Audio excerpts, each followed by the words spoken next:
Good morning dear students.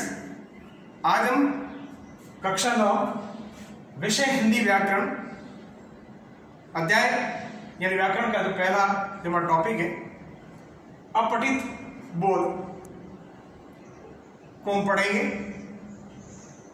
आइए हम जानते हैं कि अपठित बोध होता है क्या। हमने सामान्यतः शब्दों को कई बार सुना है, पढ़ा है। एक आता है पठित, दूसरा अपठित। देखिए, पठित से तात्पर्य था पढ़ा हुआ, यह था बिना पढ़ा हुआ। इसका अर्थ बनेगा बिना पढ़ा हुआ, क्योंकि दोनों को जानना अति आवश्यक है। ये जानेंगे तो जाके इसका उत्तर हमें निकल पाएगा। पठित माने पढ़ा हुआ, अपठित माने बिना पढ़ा हुआ। हमारे जो गद्यांश है जो कक्षा 9 के लिए वो बिल्कुल अपठित गद्यांश आता है, यानी बिना पढ़ा हुआ, जिसे हम कह सकते हैं। अपठित का सामान्य अर्थ हम समझ पाएंगे कि अपठित से तात्पर्य है बिना पढ़ा हुआ।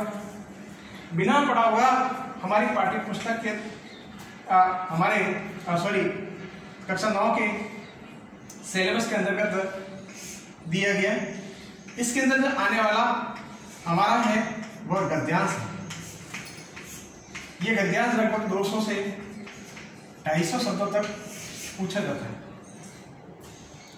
हमारी परीक्षा के अंतर्गत एक गद्यांश आएगा, केवल एक आएगा, जिसका अंक भार होगा 10 अंक का, 10 मार्क्स का। एक गद्यांश आएगा, वो भी अपठित आएगा। इसके प्रश्न उत्तर इसी गद्यांश में से होंगे। लगभग 5 क्वेश्चन होंगे। उसके अंदर देखिए 2 नंबर के क्वेश्चन लगभग 4 है या 8 हो गया, और 2 शॉर्ट क्वेश्चन होंगे जो 1-1 नंबर होंगे। सॉरी, 1 नंबर का क्वेश्चन होंगे, ये 2 नंबर, कुल मिलाकर अंक बार 10 नंबर, यानी एक गद्यांश पूछा जाए।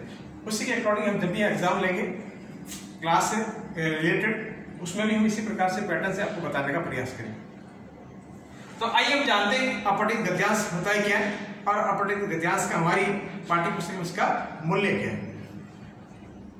बालकों को विस्तारित ज्ञान देने के लिए या उनके द्वारा अन्य कुछ ऐसी बातें या कुछ अनुचित पढ़ने के उपरांत उसके अंतर्गत अपनी सृजनात्मक विकास या मन की सोच के विचार बढ़ाने के लिए इस प्रकार के कुछ टॉपिक पढ़ाए जाते हैं, और उनमें से उनको विचार और मंथन करने के लिए और इस प्रकार के प्रश्न दिए जाते हैं, और उसी में से बालक उत्तर ढूंढने का प्रयास करता है।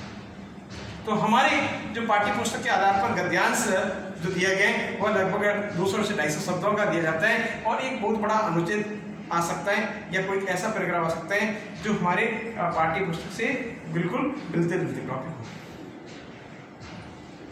लेकिन ध्यान दें कि पाठ के जो आए हैं हमारे पाठ्य पुस्तक में, उन पाठों में से कोई किसी प्रकार का गद्यांश नहीं आ सकता। उस हमारी कोर्स से रिलेटेड दूसरे जो टॉपिक चलते हैं उनमें से कोई भी एक पूछा जा सकता है।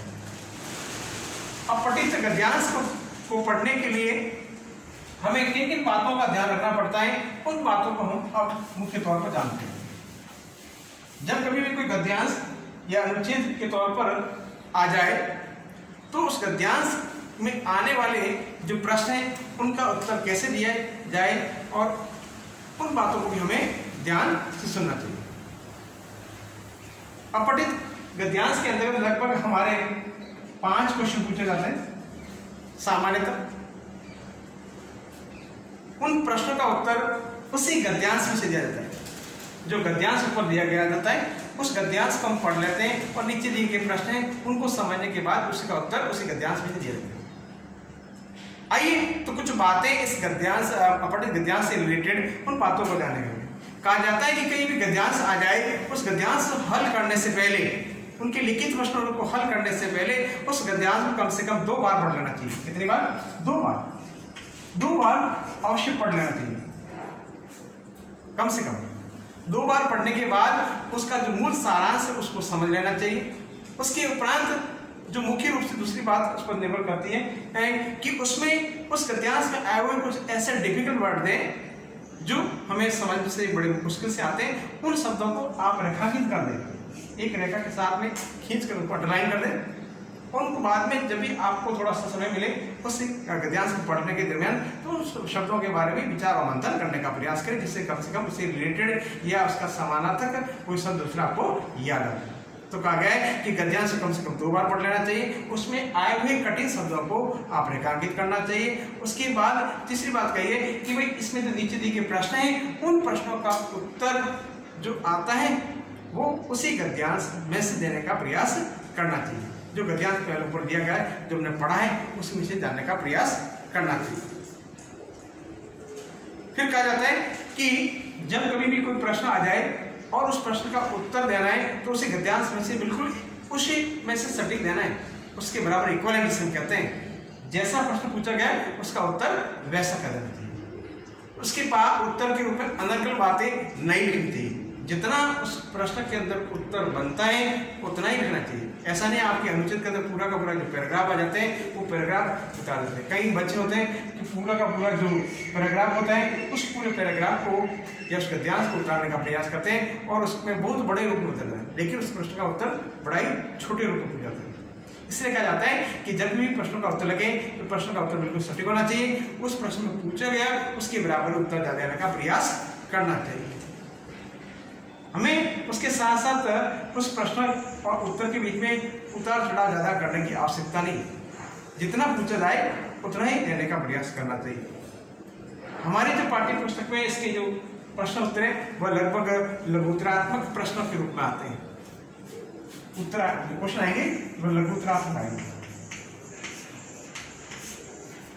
जो लगभग 20 से 30 शब्दों में आते हैं। 20 से 30 शब्दों में सामान्य पूछे जाते हैं उत्तर। इसलिए आपको ध्यान रखना है कि किस प्रकार से करना चाहिए।